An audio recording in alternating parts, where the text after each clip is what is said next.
You are worthy. This is a song that if you grew up in church, you would have heard a lot, you know. You are worthy, oh so worthy, that song. And often when this song is being sung, it's talking about praises that are being ascribed to God. But I feel like when we talk about worthiness as humans, there seems to be this real disconnect, particularly within religion, with what worthiness as a human being means, and just some of the beliefs that can be enforced through religious practices that fester inside you and grow into something which is quite harmful. I think the main thing I'm taking aim at is original sin.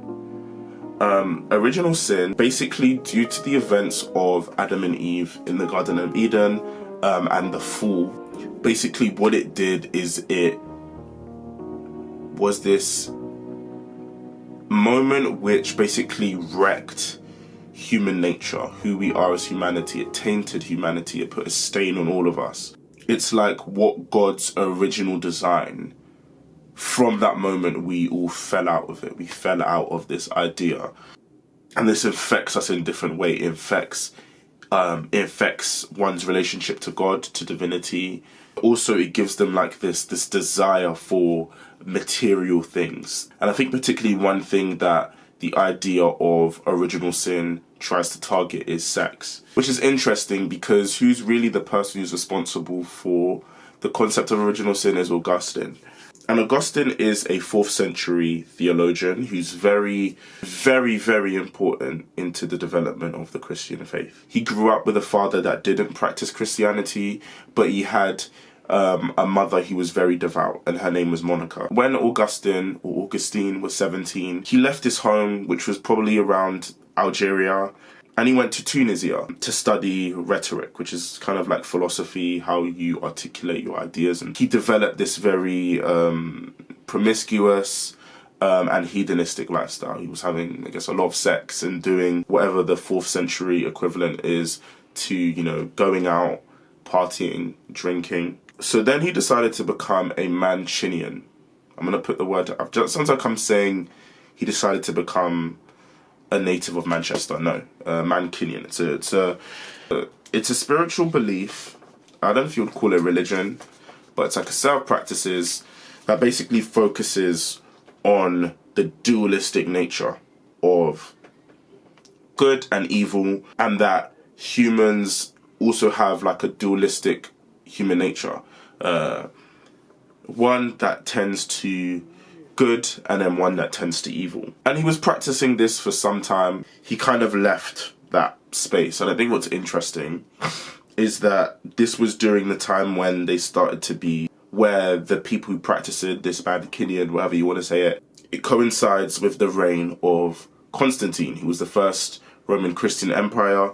And he used a lot of his authority to basically put Christianity within Roman society. So if you didn't practice Christianity, but I think it's also important to stress, as something I haven't stressed before this, is how throughout Augustine's entire life he really struggled with this idea of like why humans do evil things.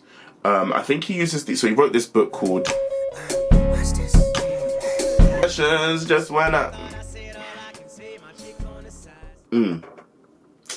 He basically, I think when he was 13, he stole a peach or something like that. It's like this sign of like, that's somehow like human nature has this inherent flaw to it, for a child to want to steal an apple. So basically, after he leaves the Manichaean belief system, he turns to Christianity, seeing and reading Genesis 2-3, where the fall happens. It kind of like it's like this for him. It's this confirmation for him with a lot of the things he was struggling with. Again, human nature and evil. Christianity really provided a comfort for him. I think it's interesting, he didn't interrogate the fact that he was probably already sort of kind of familiar with a lot of these beliefs and ideas. Again, his mother was a devout Christian, and I think maybe the dad was a bit of an absent father. I don't know. Again, so then through Genesis 2 and 3, he comes up with this concept of original sin. And he wrote this book called Confessions, where he expounds on this idea that, he uses a lot of his own experiences. Again, so I go back to when he was 17 and he was doing a madness. It's this flesh. It's this inherently evil. It's this humanity which is shapen in iniquity. And I think it's interesting how much, yes, original sin was almost this confirmation that he's been looking for his whole life. But it's interesting how much of the Manichaean influences informed his reading of the text. We are inherently bad, and it's only through the grace of God that we become good. And this rhetoric is there when you read Romans. For I know that nothing good dwells in me, that it is in my flesh. For I have the desire to do what is right, but not the ability to carry it out. Now, if I do what I do not want, and then we jump to, wretched man am I, who will deliver me from this body of death? Thanks be to the God through Jesus Christ our Lord. So then I will serve the law of God with my mind, but with the flesh I will serve the law of sin. Original sin is definitely something that is like now a mainstream understanding in Christianity. And I think a lot of times it spills out beyond that. This child is so unruly. This child is so, naughty. This child is so naughty, suggesting that, again, inherently, there's something wrong with this child, because he's acting up or he doesn't respect his elders or whatever. The problem becomes an internal thing and not informed by the nurturing of the child within the community. Whatever y'all got going on. And I think the crux of it is original sin causes people, and the concepts that have derived out of original sin causes people to genuinely believe that they're not a person that just deserves a good and fulfilling life just because they exist. And I think that's why a lot of people are content with suffering, particularly in this day and age. Look at bloody British society. Many people are very complacent in the things that are going on around them. And it's definitely, again, it kind of links with capitalism. The reason you're able to be exploited and the reason we stay in our oppression is because this is humanity. It's this broken and flawed thing. And it's really until you get to heaven that you get to experience the fullness of what you deserve. But again, it's not what you deserve. It's been given to you by grace.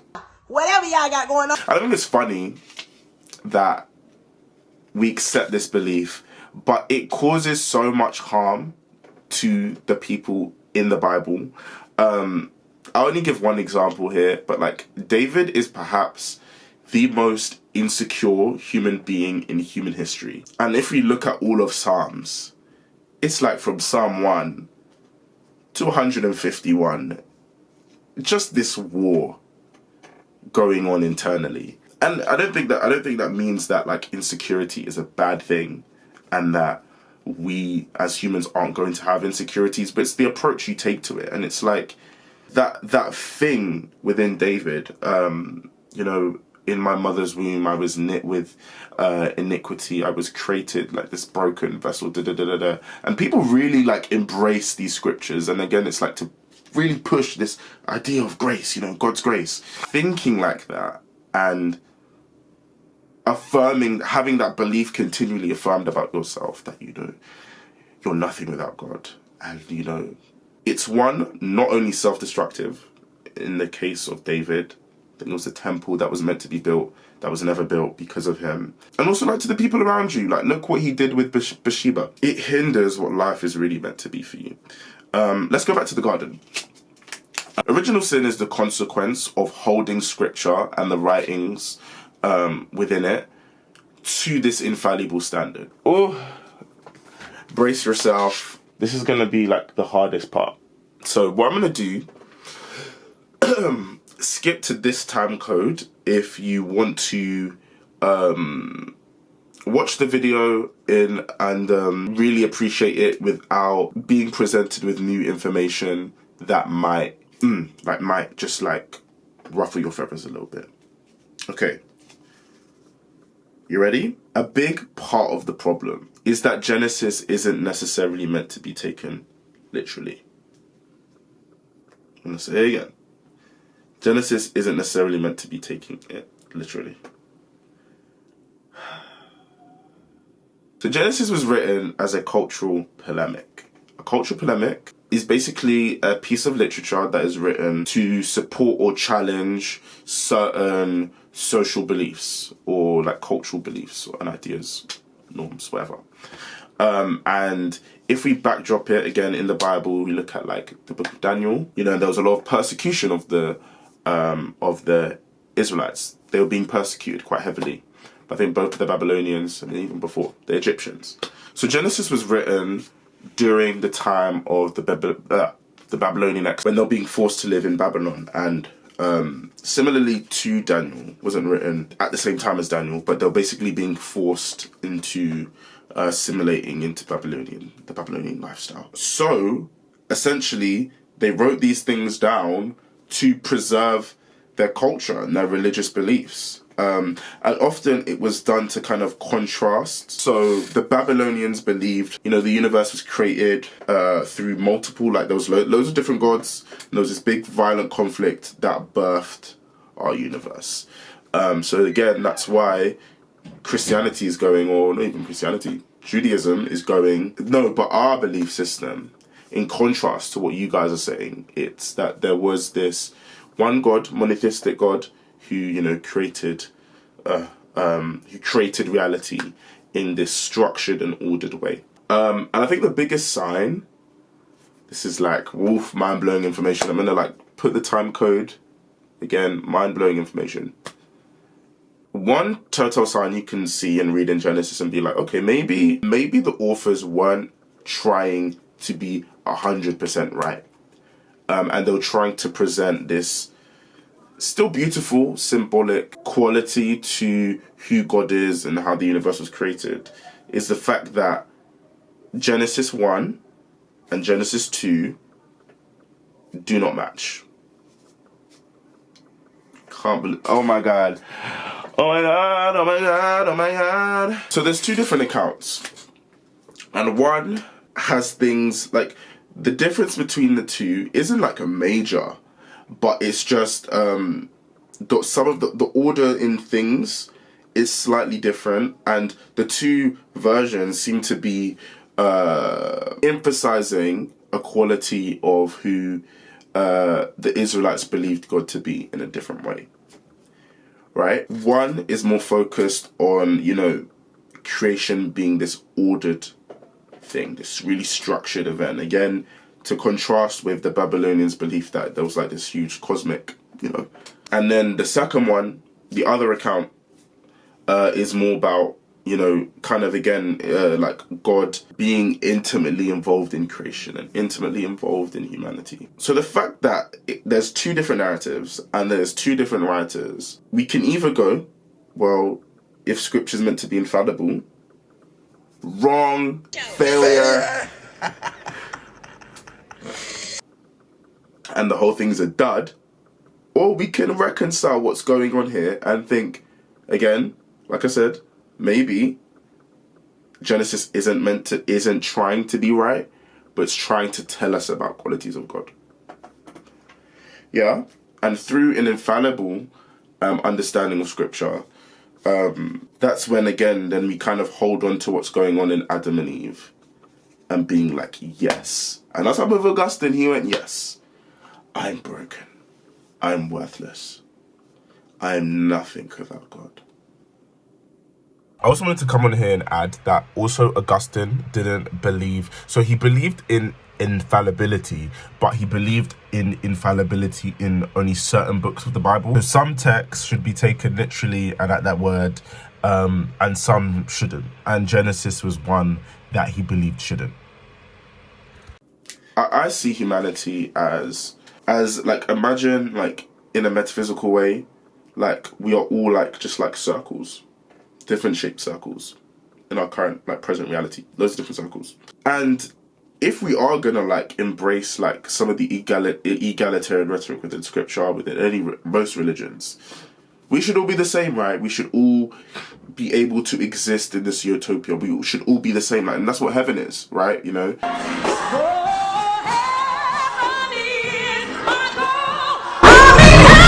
But like on earth, there's this imbalance that, and the thing is with this imbalance is, I think we're uncritical of why there is this imbalance and how, again, these beliefs that we stand on through infallibility, you must embrace everything. We don't really challenge what's going on. We don't think like, oh, maybe like this is what would make things, you know, better. Anyway. Whatever y'all got going on. And again, that's why, okay, I've talked about this in my first video, and this video is very much a follow-up to my first video, about how I was talking about like how we treat children. And let's cut to that. The child thus becomes an instrument of the parent's will. Once this occurs, the child's true self is abandoned and a false self must be created. The false self is a cover-up for the being wounded suffered by one's true self. If I can't have my feelings, my needs, my thoughts, my wants, then something must be wrong with me. I must be flawed as a person. I am worthless of my parents' time and attention. I am worthless. This is internalized shame. And again, I don't want to get into this too deeply, but that's why like I have real problems with concepts like original sin, because I like soft launched the video. Like I didn't even clock that, like I threw in that little hit. They ingrain this mindset. So much of like what I called in the video poisonous pedagogy is telling children to shut up. You know, children shouldn't be heard. They should be seen, not heard. And it's interesting, you don't suddenly become an adult and it's like, yes, now I'm an adult. Now I have an understanding of how, as an adult, I can now have the privilege to operate in the world. No, there's certain things that you see modeled and you grow into it. You're meant to grow into this sense of self. And I think the problem is, and again, like being in university, you see it. A lot of people come to university. It's the first time. Shut up. It's texting me. A lot of people come to university. It's their first time without their parents, and they struggle because they don't know. They don't have any sense of agency. They don't have any sense of self. But like, not even like with the physical things of like, or how to take care of yourself, how to clean yourself, how to do your laundry. I'm not showing my room because I struggle to clean my room. That's me. That's me. That's me. That's me. It's a struggle. But like just even how to be their own person, how to like find themselves, how to do the things that they want to do and knowing the things that they want to do. And that's why like, again, sex is a big part of this because especially again, being at uni, sex and navigating like sex and sexuality is a big thing for a lot of people. Whatever y'all got going on. Again, like it's not like you, again, like remember when I was talking about circles, it's not like, you know, you build, okay, you try to see me. You spend so much time around like these adults who are like these massive things. I would say like kind of like a bit puffed up with some ego. There's some ego going on in there. Puffed up by this like really big sense of ego, and then you're constantly being crushed. It's like they're like you're meant to be growing. You're meant to be becoming an individual, but like your energy is being siphoned, it's being stifled, it's being belittled. And again, it's through communication, but it's also through like the reinforcement of these beliefs. Whatever y'all got going on. And we fear, and I often like there's this really shattered sense of self. It's almost like this disgust, this hatred for who we are. And me, me too. I even said, what did I say before? Roll the clip. David is perhaps the most insecure human being in human history. Me.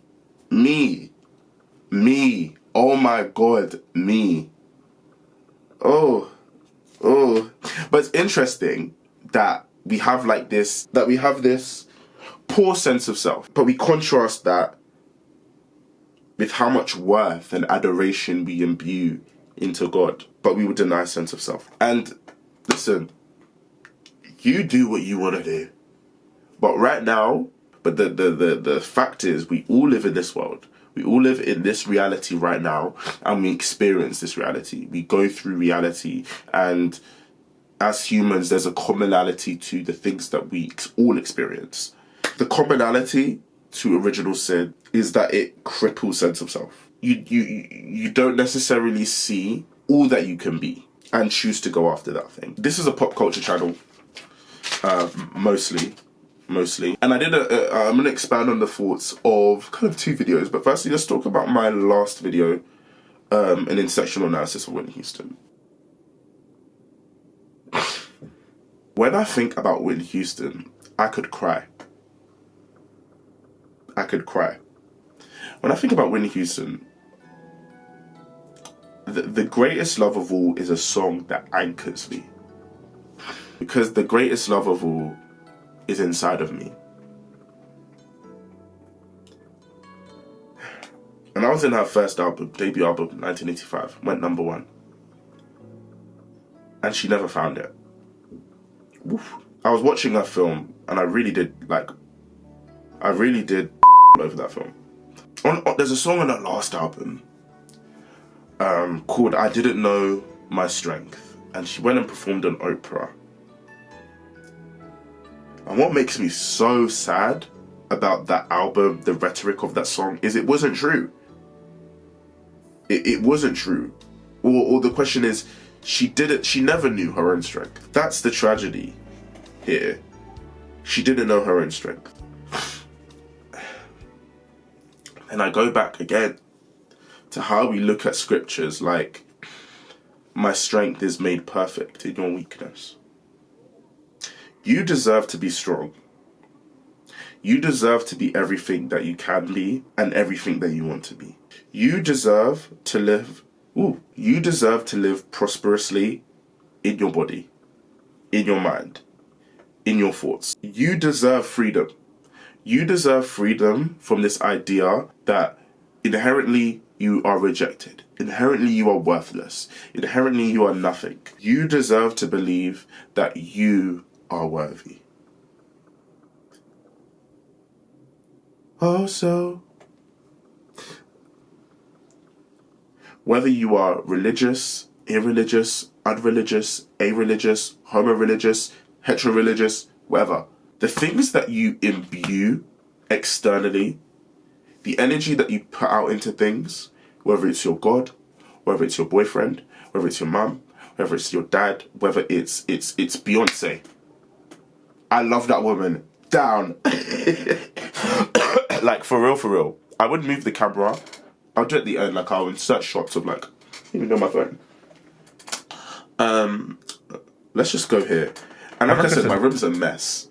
And that's just me. I don't know nothing about that lifestyle. Whatever y'all got going on, because that's me. I've got Beyonce here. I've got Beyonce over there. I've got Beyonce over here. And let's see. Let me think in my head. I'm going to put like a counter how many times I've mentioned Beyonce in a video. It's a lot.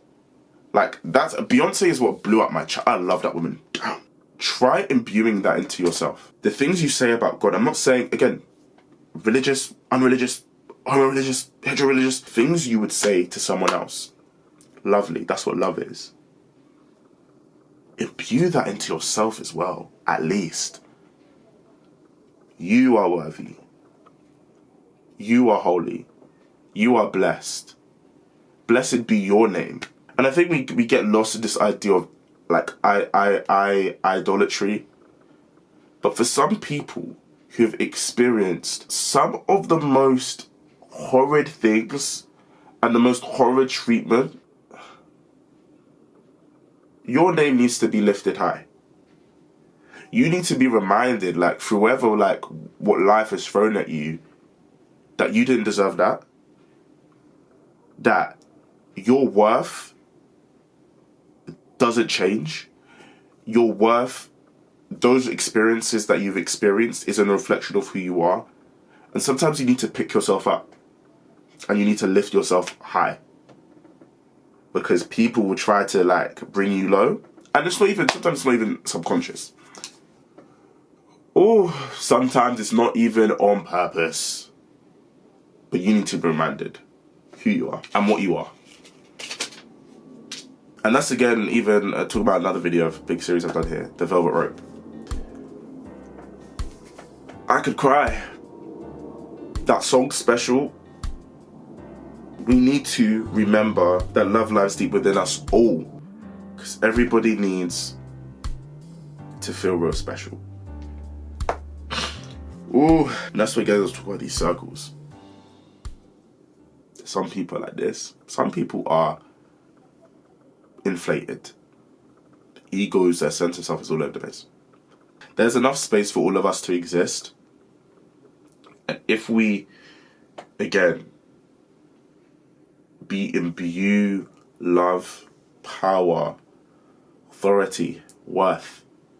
And even thinking of Beyonce, what did she say? And I really, again, and I'm going to say this, when she came up with Black is King, I really was like, she is a witch. She's a wizard. She's a warlock operating in all sort of darkness. And again, that's why guys, I want to go talk about Renaissance and how through like Beyonce's recent project, she's really been like not even battling, but confronting this reality of like, people just think I'm a god. People think I'm a hero. But again, her message now is really imbuing that love. I could even do a whole video on that. I'm gonna do a whole video on that. Yeah, it'll be a sequel because y'all love the bloody Beyonce video, so I might even just think, what does she say? Yeah, let's sing. I'm gonna sing for copyright reasons. Ready? Let love be the water I pour out to you and you pour into me. There ain't no drought here. Go watch that film. That's your project. That's your homework. Go watch Black is King. And I'll make the video. But again, there really is enough space for us to like start to all exist at the same size and to be coming to a full fruition without stepping on anyone else's toes, without reducing who we are. But that starts with us all reminding ourselves that you are worthy.